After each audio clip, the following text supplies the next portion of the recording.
Yo trabajaba en un medio de comunicación y mi obligación era ir todos los días a la corte a recabar informaciones.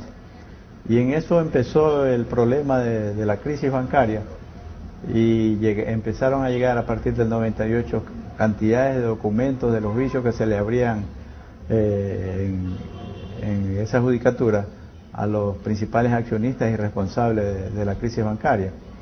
Y como digo, empezaron a llegar cantidad de documentos y la prensa, unos por espacios, otros por tiempo y otros por interés, no publicaban, dejaban muchas cosas que publicar.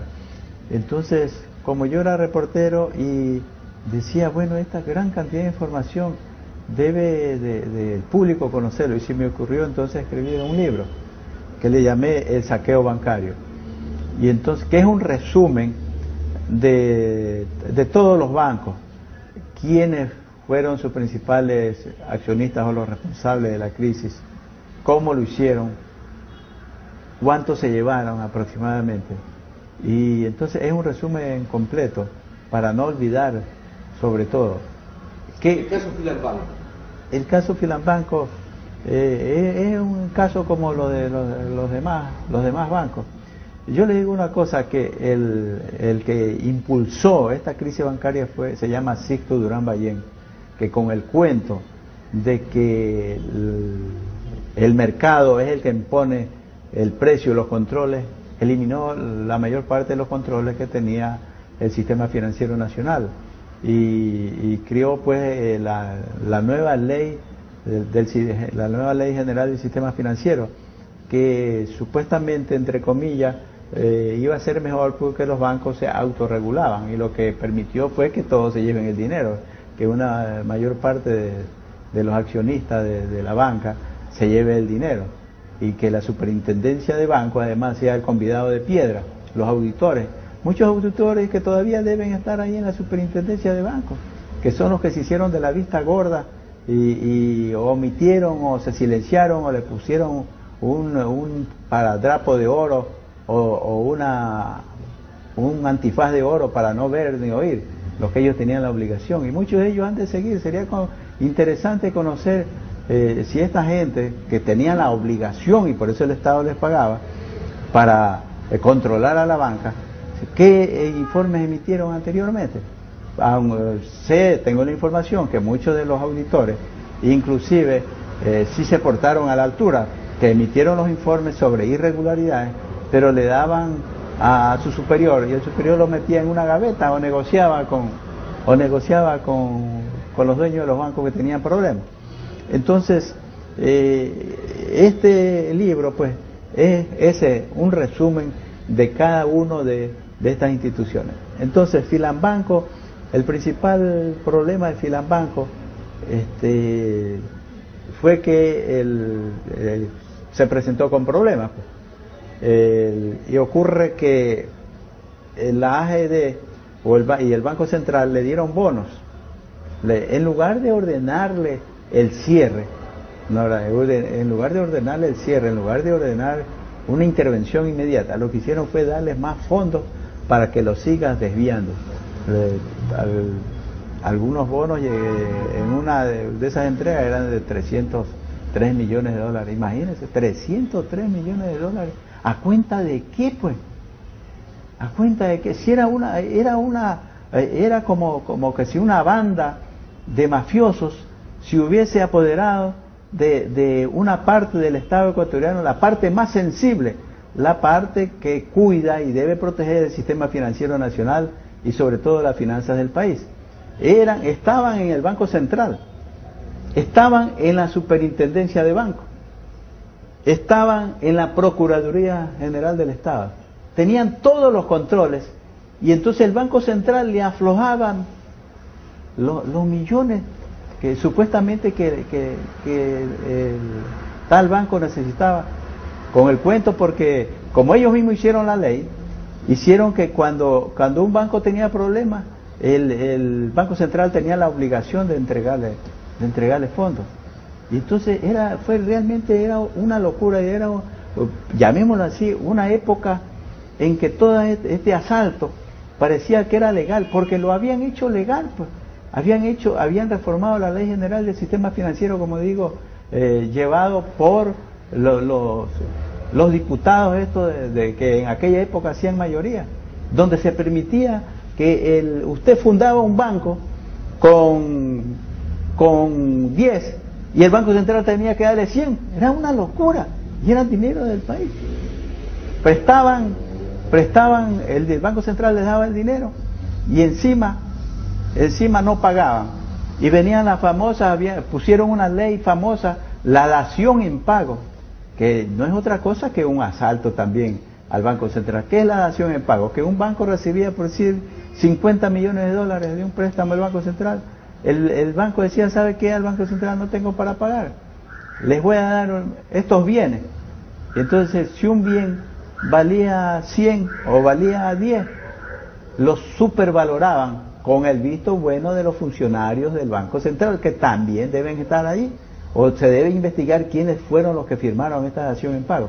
Entonces, el Filambanco recibió una sucesiva entrega de dinero, que por la ley, inclusive, la ley da claramente cuando se recibe ese dinero, para qué se destinan, y lo destinaron para otras cosas. Había una cuenta que se llamaba RIC, unos fideicomisos, todo una tramoya para desviar y para hacer perder de pista el dinero. Y después, ¿cómo la pagaron? O alguna parte del dinero, ¿cómo pagaron? Imagínense, con obras de arte. Como que si usted preste, o cualquier ciudadano, cualquier mortal de nosotros, los ecuatorianos, prestemos a un banco para comprar cualquier cosa, nos entregan $1 millón y nosotros le decimos al banco, oiga, no tenemos dinero, les voy a pagar con unas obras de arte de pintores, y yo mismo pongo los precios de esa pintura. Eso hicieron en Filambanco, que con el cuento de que tenían un museo, el Museo Naín Isaías, y todas esas obras de arte le pusieron un valor superior. Y hay que ver pues quiénes fueron los encargados de valorar esas denominadas obras de arte. Fueron funcionarios mismos y trabajadores de Filambanco o ex trabajadores de Filambanco que habían trabajado para los señores de Isaías. La vinculación política con el poder económico es innegable, entonces, ¿no? Pero ¿por dónde está el poder de quienes eran los propietarios de Filambanco? Bueno, en general fue una época en que, digámoslo así, el Partido Social Cristiano, la izquierda democrática, la democracia popular y algún otro partido que se me escapa, hicieron pues lo que se llamó la trole. ¿Por qué es la trole? ¿Por qué le pusieron popularmente la trole 1, trole 2? Porque en Quito hay el trole, pues, que es como una especie de tren. Entonces cogieron y aprobaban las leyes. Ahí no se decía nada que la mayoría, es malo tener mayoría. Ahí no se decía nada como ahora se dice que porque es mayoría, es malo tener mayoría, que los alzamanos. Y cuando los alzamanos alzaban la mano para llevarse al país, para llevarse el dinero del país, ahí nadie decía nada.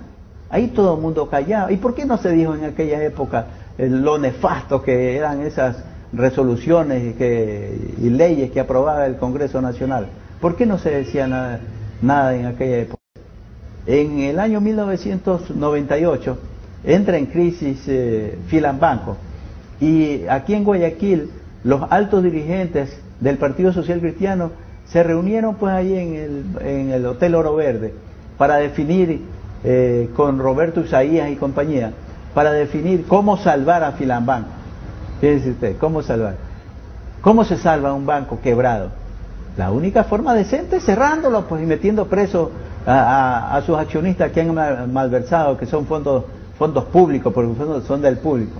Pero no, ahí entre gallos y medianoche crearon la famosa Agencia de Garantía de Depósitos, que no es otra cosa que una aparente tabla de salvación, que no era, al menos cuando salió, una tabla de salvación para los banqueros que ya tenían todo el billete, se lo habían llevado a Miami y habían dejado el cascarón en cada una de sus instituciones financieras. Ahí, en el Hotel Oro Verde, de acuerdo a las informaciones que tenemos, se cocinó especialmente y expresamente a favor de Filambanco, para salvar a los accionistas de Filambanco.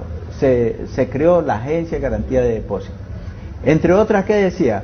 Crearon algunos términos que no se conocían. Es por eso que digo que lo que era algo delictivo lo hicieron leyes. Es como que si usted salga a la calle y se nos roban el celular y que mañana digan el robo del celular está permitido, se legalice. Más o menos parecido era. Claro que un celular no vale nada, pero ya se jugaba con millones. Esta gente legalizada. Entonces la AGD, por decir, ya un banco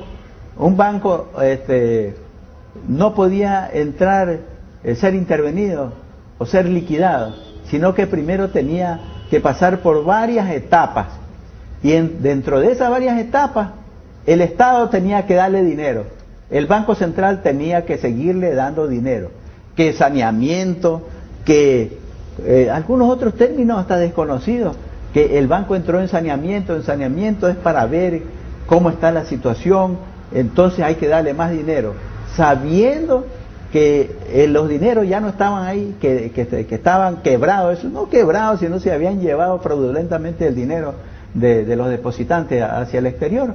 Entonces hicieron esa ley para proteger particularmente a Filambanco. ¿Quiénes? Los que se reunieron para aquella noche en el Hotel Oro Verde, y de ahí sirvió para proteger a los demás bancos, pues, a los demás bancos que fueron quebrando, se fueron desgranando uno a uno, cuando ya fue inaguantable la pintura que habían puesto, aparentando tener buenas situaciones. La ley del sistema financiero dice que el patrimonio técnico, cuando un banco tiene menos del 9.7, creo que exactamente esa es la cifra de su patrimonio técnico, debe ser inmediatamente intervenido. Pero no, pues el patrimonio técnico de los bancos estaban por debajo y no intervenía la superintendencia de bancos. Porque la superintendencia de bancos, los titulares eran de ellos también, pues todo era de ellos, todo estaba hecho casualmente para el saqueo y el atraco a los dineros del público. Por eso entonces se me ocurrió a mí escribir este libro, El saqueo bancario, donde está la historia de cada uno de los atracadores, de los saqueadores, la historia de cada banco. Está aquí Filambanco, Banco del Progreso, Banco Unión, Finagro, y Banco Popular, Banco de Préstamos, Banco Mex, en fin, la mayoría de ellos está así, que yo no he inventado, sino son los documentos que reposan en cada uno de los juzgados. Y fíjense ustedes que además ellos tenían otro instrumento importante para evitar que no los castiguen o que no les caigan encima. La Corte de Justicia, pues. Sí, yo estoy pensando en escribir un libro que se llama Los jueces de los banqueros. La mayor parte de los jueces han favorecido a los banqueros, y particularmente Mariana Yepes. ¿Ustedes saben quién fue Mariana Yepes? La fiscal general de la Nación. Fíjense usted, ¿quién puso a la fiscal Mariana Yepes? Lo puso el Partido Social Cristiano. ¿Cómo la pusieron a ella? Pero no tenemos que olvidar primero qué hizo ella en el caso de Filambanco. Cambió pues la figura. Creo que lo que era peculado cambió por la figura de algo más leve. Y entonces, fíjese, Mariana Yepes, la doctora Mariana Yepes, era ministra juez de la Corte Suprema de Justicia, era ministra juez. Entonces, había que salvar, en el caso del Banco Continental, que estaba para ser juzgado por la presidencia. Entonces, ella era tercera o cuarta en orden. Entonces, necesitaban un ministro juez de la Suprema que conozca ese juicio y que libere a muchos de los que estaban ahí implicados sobre el caso del Banco Continental.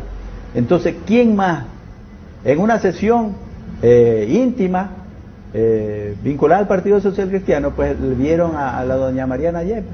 Y entonces Mariana Yepes le dijeron, oye, ¿tú quieres ser ministra fiscal general de la Nación? Ella dijo, sí.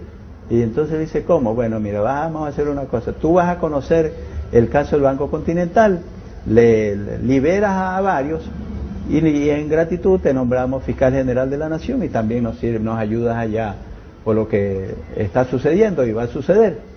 Y efectivamente, pero tenía el presidente de la Suprema, tenía que conocer. No recuerdo exactamente, quizás mi memoria me falle, pero creo que estaba Héctor Romero Parducci, estaba el presidente de la Corte Suprema de Justicia. Exactamente no recuerdo si estaba él, pero lo cierto es que el que estaba de presidente para conocer se excusó de conocer ese juicio. Le seguía al doctor Alfredo Contreras, que era ministro subrogante de la Corte Suprema de Justicia. Él se excusó diciendo que jugaba tenis con los Ortega y que por eso él no podía hacer, cuando legalmente eso no es motivo de excusa, que jugaba tenis y que se daba la mano y que conversaba. Entonces, ¿para qué eso? Para que el juicio carga donde la doctora Mariana Yepes. Y la doctora Mariana Yepes, ahí están los resultados, ahí están las providencias, vean lo que hizo, liberó a la mayoría sobre el caso del Banco Continental. Inmediatamente la nombran en premio ministra fiscal general de la Nación.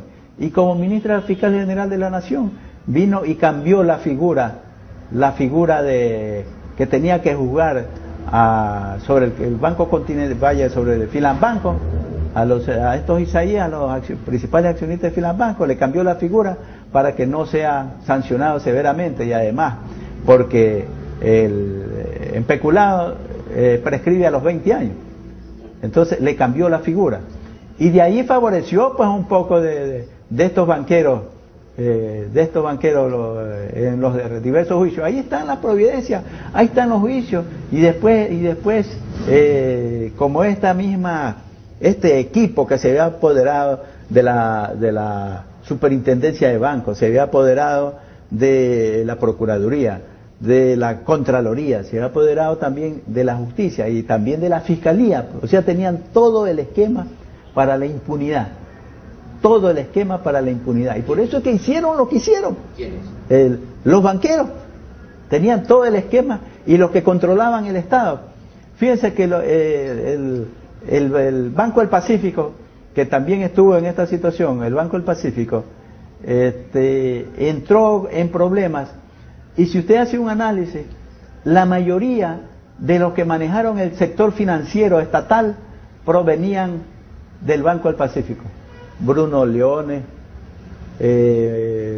Intria Godún, que fue superintendente de bancos, que de ahí salieron varios gerentes de la AGD, o sea, ellos manejaban y también tenían gente en el Banco Central, es decir, ellos, los banqueros y los partidos políticos, los representantes de los partidos políticos que les señalé, se pagaban y se daban el vuelto con el dinero que es de todos nosotros los ecuatorianos, y nos empobrecieron mucho más. Bueno, hay un dicho popular que dice que la justicia tarda pero llega.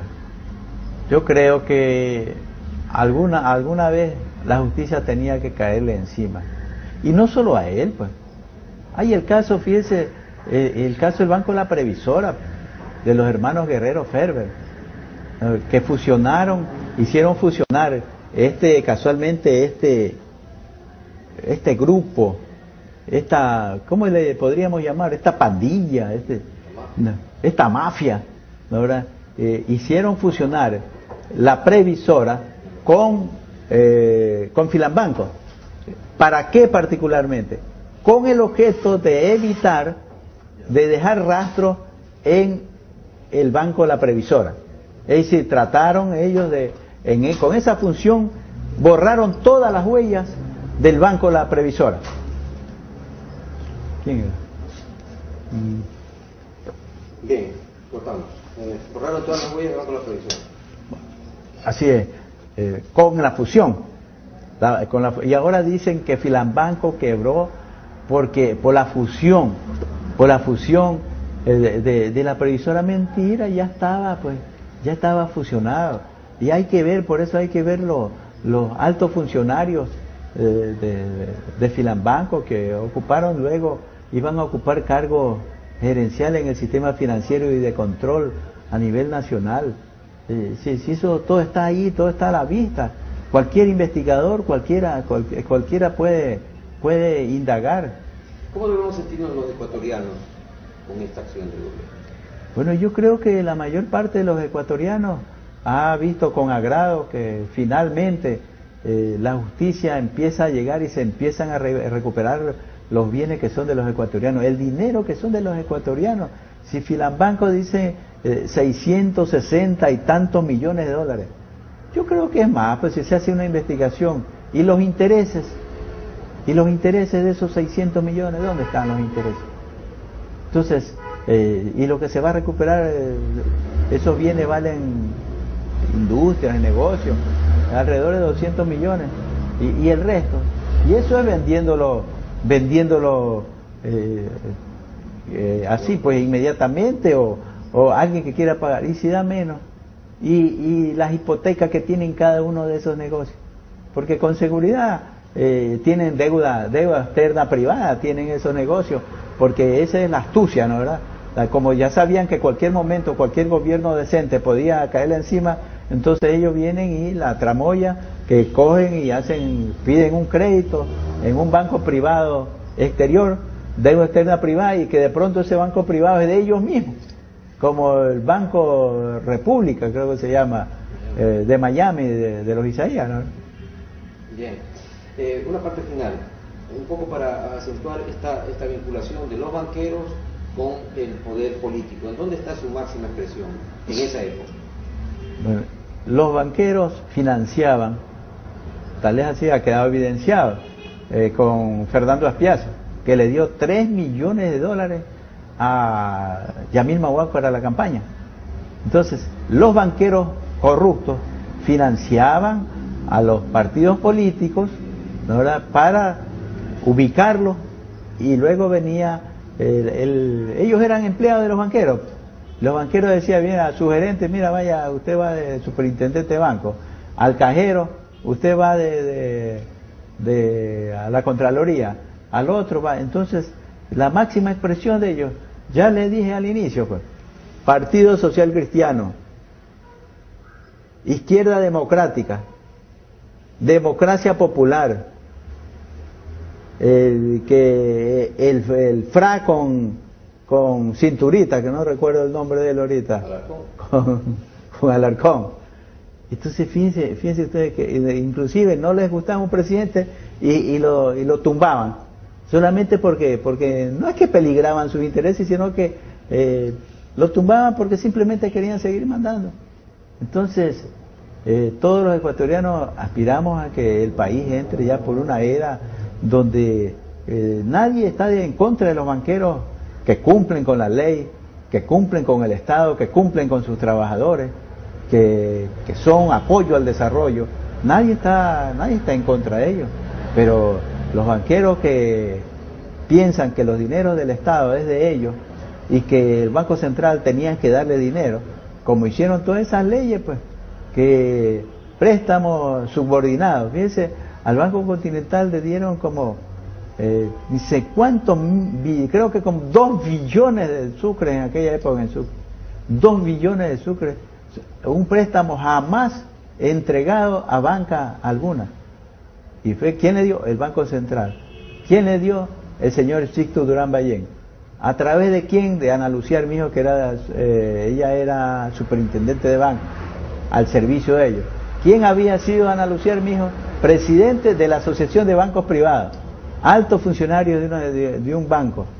¿Y para qué la pusieron? Para que les permita, pues le abra la llave de la manguera de billetes que tenía el Banco Central y que ellos se llevaban.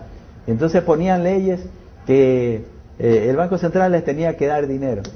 Entonces, oye, usted fundaba, como digo, un banco con 10 millones y el Banco Central tenía que darle 100. Esa es la ley que ellos ponían. Entonces cogían esos 100 y ellos los mandaban a Miami. Entonces, suena como que la banca de Quito se reunía con los políticos de Quito y la banca de Guayaquil se reunía con los políticos de Guayaquil, y así creaban todo este sistema de apoyo bancario. Yo creo que todo fue un maridaje, todo fue la conformación de una verdadera banda para estafar al país. Y desde luego ¿A través de qué? Se apoderaron del Estado. Se apoderaron del Estado a través de políticos corruptos, políticos serviles, que los banqueros los financiaban. Como digo, Yamil Maguad financiaba $3 millones. Ahí está evidenciado. Y Yamil Maguad, ¿cómo se transportaba en la campaña?